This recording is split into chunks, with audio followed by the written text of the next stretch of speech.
I am not teaching, I am publicly learning. Hi and welcome to Learning for the Life in the UK test, part 141, or Welfare State, part 3, while doing morning stretching. And if you participate in the morning stretching, participate your desk. So what we already had about Winston Churchill, although Britain won the war, was not re-elected. He was a Conservative, and now a Labour government was voted in 1945. And that was under the Prime Minister Clement Attlee, and where a lot of social things happened. The Health Minister, Anurag Bivan, introduced the NHS, the National Health Service, and that guaranteed for everyone a minimum amount of health service, free. And also the coal mines, railway, gas, water and electricity supplies. So the railways, the coal mines, and the gas, water and electricity supplies were nationalized. So came under the control of the government. And then the last thing, another aspect of change was self-government for former colonies. In 1947, independence was granted to 9 countries, including India, Pakistan, Sri Lanka, and other colonies in Africa, the Caribbean, and the Pacific achieved independence over the next 20 years. So in 1947, India, Pakistan, and Sri Lanka, or Ceylon then, regained independence from the British Empire and became independent countries. And then in the following 20 years, other colonies in Africa, the Caribbean, and the Pacific also got independence. The UK developed its own atomic bomb and joined the new North Atlantic Treaty Organization, an alliance of nations set up to resist the perceived threat of invasion by the Soviet Union and its allies. So the UK, so Britain, developed its own atomic bomb. So Britain also possesses atomic bombs. So a very, very, very strong weapon. A bomb which has an immense explosion and also following radiation. And Britain developed them, but Britain has atomic bombs themselves. And Britain also joined the North Atlantic Treaty Organization, or acronymed NATO, or just said NATO. So NATO, the North Atlantic Treaty Organization, NATO. Britain is part of it, and that is an alliance of nations set up to resist the perceived threat of invasion by the Soviet Union. So the Soviet Union, and I'm going to take the word again, is what is today, or is the country which is today the Russian Federation. So this big country here, the Russian Federation, that was the Soviet Union. And the Soviet Union also was bigger, it extended here over half Europe. So the eastern part of Europe was part of the Soviet Union. That followed the Second World War. The Allies had landed here in France at the west, and also here in Italy, and they had liberated from the Nazi Germany the western part of Europe. And the Soviet army, they conquered these parts, and now there was a split between Europe basically, and the eastern countries were part of the Soviet Union, and the western countries were western countries, and the Soviet Union were more countries. So today's Russia is basically the following state of the Soviet Union, and here the Eastern European countries were part of the Soviet Union. So, and these were then 2 big alliances. And are they using to resist the perceived threat of invasion by the Soviet Union? So what they're saying here, I'm just going to say what they say, is that they perceived a threat by the Soviet Union, that there might come an invasion by the Soviet Union, and to be able to resist that threat if an invasion comes, Britain joined the NATO. So many countries, here the Western European countries, and also the United States and Canada, Australia, other countries. And the NATO still exists today. Britain had a conservative government. Let's do a bit more research. If you participate in that, we are having the legs standing wide apart. We are breathing in and we're going down. And we're breathing out. And we're breathing in again. And out. And again in. And out. Again in. And out. And the last one, breathe in. and out. Again in, out, close the legs, and out. And we always breathing in through the nose, deep into the chest, and out through the mouth. So, the next exercise, the legs are standing a bit more than shoulder wide apart. We're breathing in and lifting the arms up. And we're breathing out, we're going to the side. And breathe in and open the ribcage. And breathe out. And again in. And out back into the middle. And breathe in. And out over to the other side. And breathe in and open the ribcage. And out. And again in. And out again. And next exercise, legs are standing still, so we're breathing in. And out, and one hand slides down the leg and the other shoulder stays still. And again in. And out, we're taking one arm off. And breathing in. And out. And again in. And out back into the middle. And breathing in. And out, the other hand slides down the leg and shoulder stays down. And breathe in. And out, we're taking the arm. And breathe in and out the ribcage. And out. And again in. And out to the middle. And the next exercise, we're closing the legs, the aeronautic aeroplane. We're breathing in and lifting the arms up. And we're breathing out, and one hand comes down. And we're breathing in and reaching to both ends. Breathe in and reach.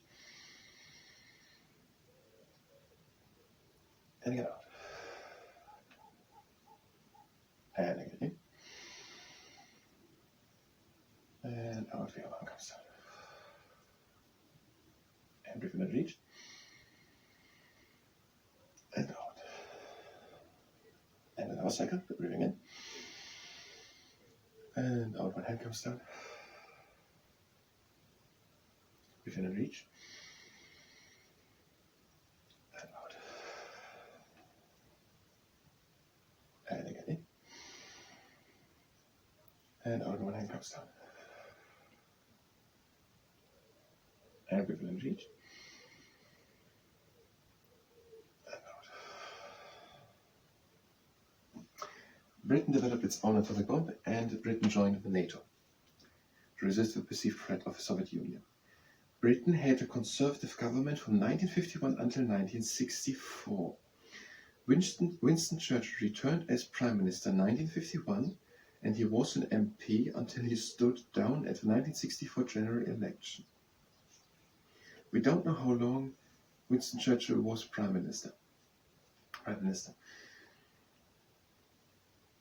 But, so, Winston Churchill was conservative, and Britain had a conservative government again in 1951. It had a Labour government from 1951 until 1945 until 1951. And now again a conservative under Winston Churchill again, we know. Britain had a conservative government from 1951 until 1964. The 1950s was a period of economic recovery after the war and increased prosperity for working people. So we know that Britain won the war, but the country was economically exhausted, and that the people wanted change after the war in 1945, and within the 1950s the economy recovered, and increased prosperity for working people, and a period of increased prosperity for working people. So the living situations got better for the working people. The Prime Minister of the day, Harold Macmillan, was famous for his Wind of Change speech after decolonization and independence of the countries of the empire We're getting something about Clement Attlee, something about William Beveridge. So it was a person, it's not a university, the Beveridge report, it is a report of a person. We're getting R.A. Butler and Dylan Thomas. Now we're not getting Harold Macmillan. I'm not familiar with the expression the Prime Minister of the Day. I assume it means that Harold Macmillan was a Prime Minister in the 1950s or 1960s or something. But it's easy to understand that it means of today. But I guess it means then, because I would know if Harold Macmillan would be today on the recent history Prime Minister. So the Prime Minister of the day, I guess of the day of the 1950s, was famous for his Wind of Change speech. So he made a speech which probably not he titled it, but which the people then refer to with Wind of Change, which means basically it was a wind of change. It's again something from sailing. It means if the wind changes, that the wind comes from a different direction, and now the boat can sail in a different direction.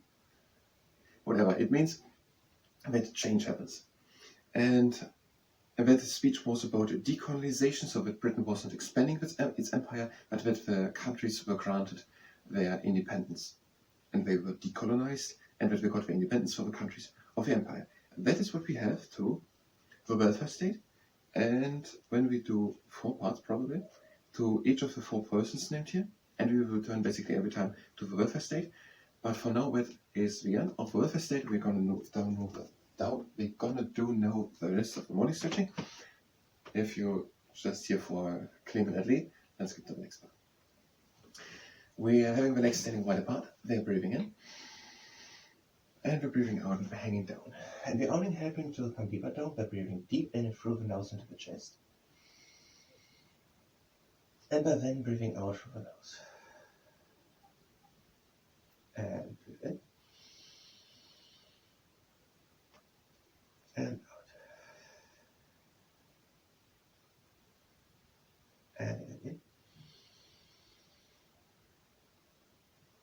And out. And in. And out over to the other leg. Toward the first leg. And breathe in. And out. And in. And now out over to the other leg. And breathe in. And out. And in. Out back into the middle. We're breathing in. And we're breathing out and coming slowly with the shoulder back up and making it the top with backwards shoulder. And now the feet are standing together and we're again hanging down. Breathing first in. We're breathing first in. And out, and we're hanging down. And breathe in again. And out. And again in. And out. And again in. And out.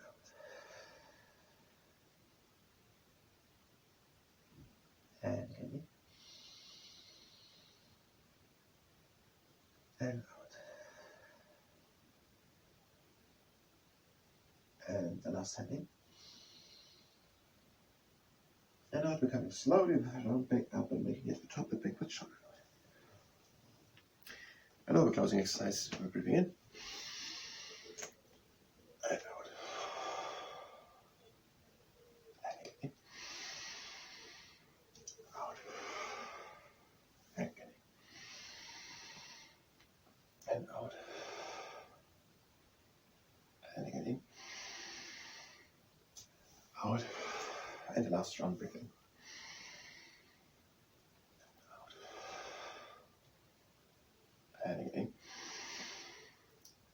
out. Breathe in, close the legs. And out. And we're done with morning stretching. I thank you very much, and until next time.